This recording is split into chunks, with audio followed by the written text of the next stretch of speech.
Have you ever noticed how the most powerful people in the room are often the ones who say the least? While others scramble for attention, desperately filling every silence with words, there exists a different kind of person, one who understands that true power lies not in what you reveal, but in what you choose to conceal.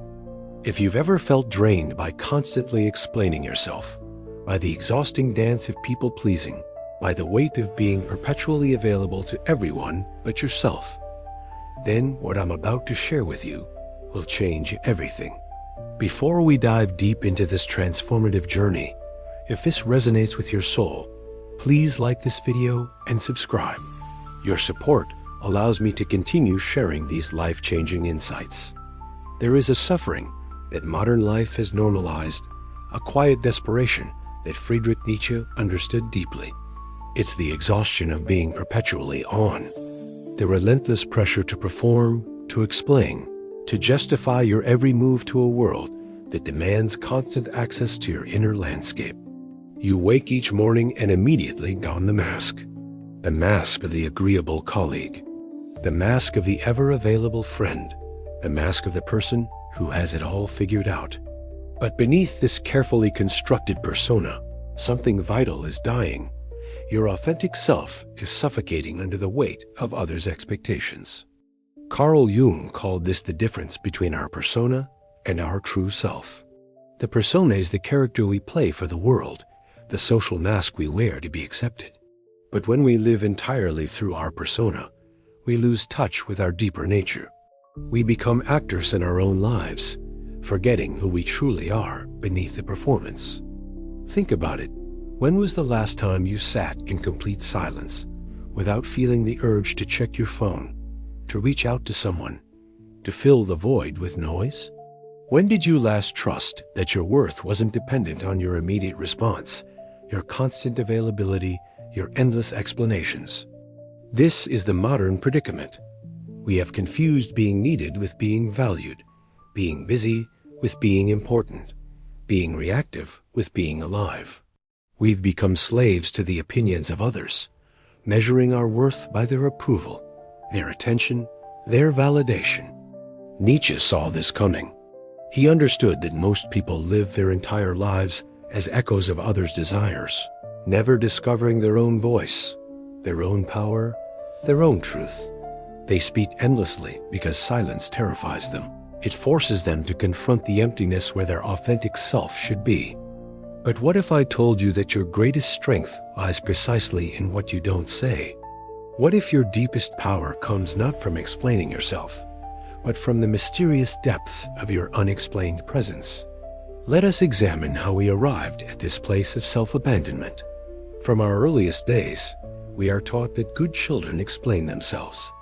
Good children are transparent. Good children make adults comfortable by being predictable, manageable, and constantly available for emotional labor. The educational system reinforces this conditioning. Raise your hand. Answer when called upon. Justify your thinking. Show your work. Prove your worth through performance and explanation. By the time we reach adulthood, we've internalized the belief that our value lies in our ability to make others comfortable with our choices. Jung would recognize this as the collective unconscious at work, the inherited patterns of behavior that we unconsciously adopt because society has deemed them acceptable. We learn to project our power onto others, seeking their approval rather than cultivating our own inner authority.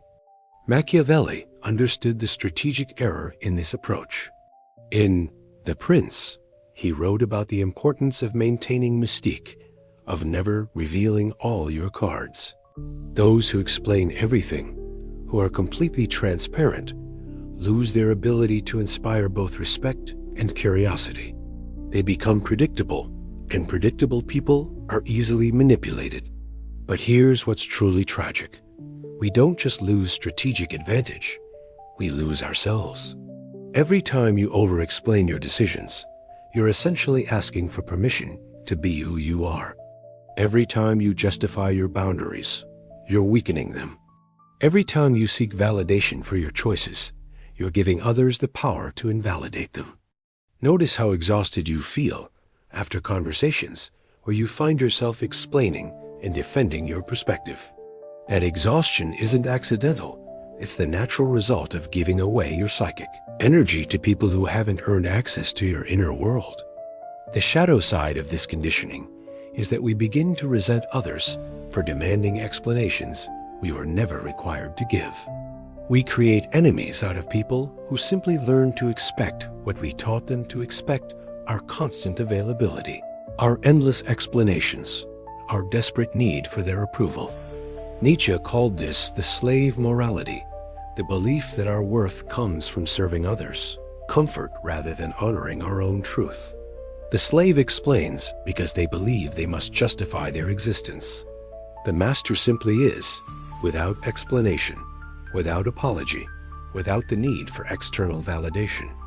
Here begins your liberation. The conscious choice to withdraw your explanations, your constant availability, your desperate need to be understood by everyone. This is not about becoming cold or disconnected. This is about reclaiming your psychic sovereignty. Nietzsche spoke of the necessity of solitude for those who would become who they truly are. He understood that society's constant demands for explanation and justification are designed to keep us from discovering our own power, our own truth, our own path. When you stop explaining yourself, something profound happens. People begin to project their own fears, desires, and interpretations onto your silence. And in doing so, they reveal more about themselves than you could ever learn through questioning.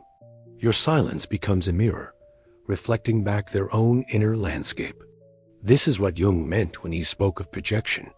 When we can't understand someone, we fill in the gaps with our own psychological material.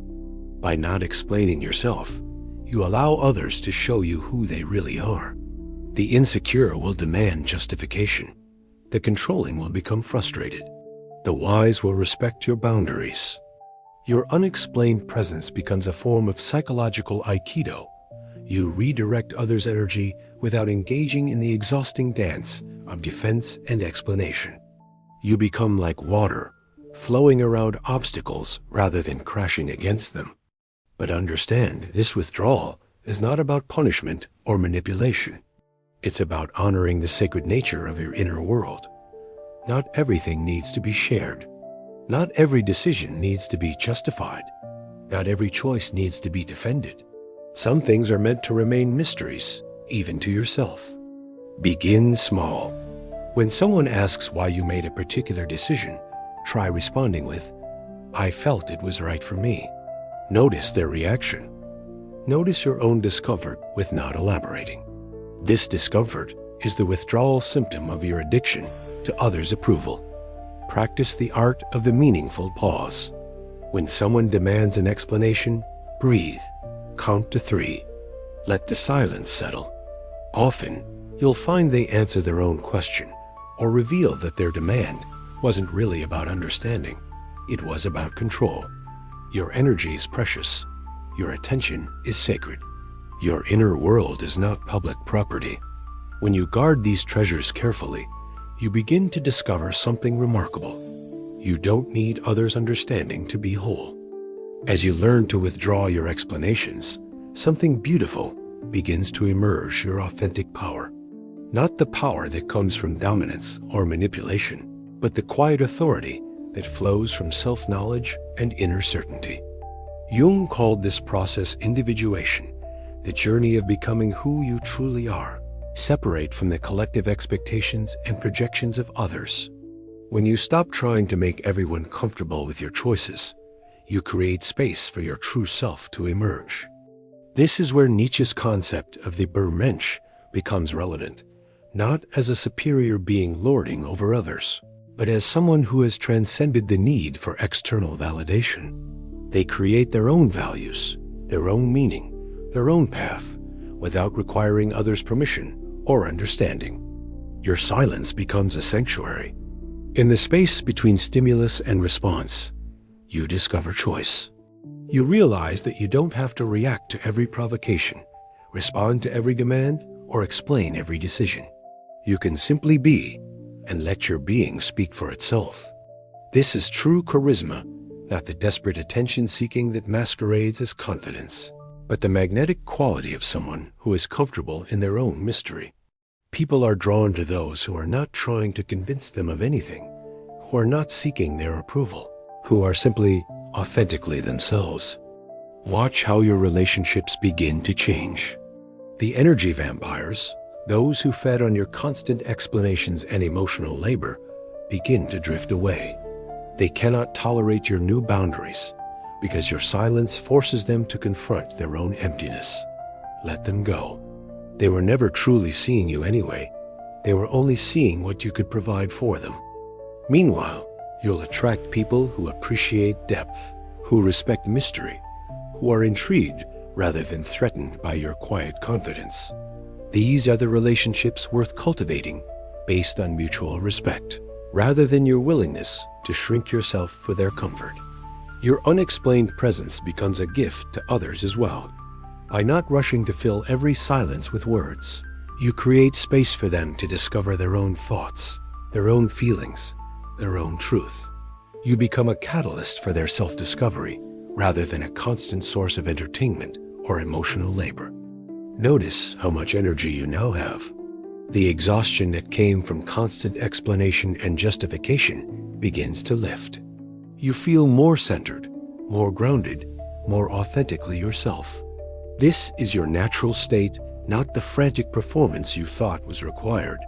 As we reach the end of this journey together, I want to leave you with a question that Nietzsche himself might have asked. What would your life look like if you never again sought permission to be who you truly are? Imagine waking tomorrow morning free from the compulsion to explain yourself to others. Imagine moving through your day with the quiet confidence of someone who knows their own worth, who trusts their own judgment, who needs no external validation to feel complete. This is not a fantasy. This is your birthright. You came into this world complete, whole, and worthy of respect. Somewhere along the way, you learn to apologize for your existence, to shrink yourself for others' comfort, to explain away your own truth. But that was never necessary. It was never required. It was never real.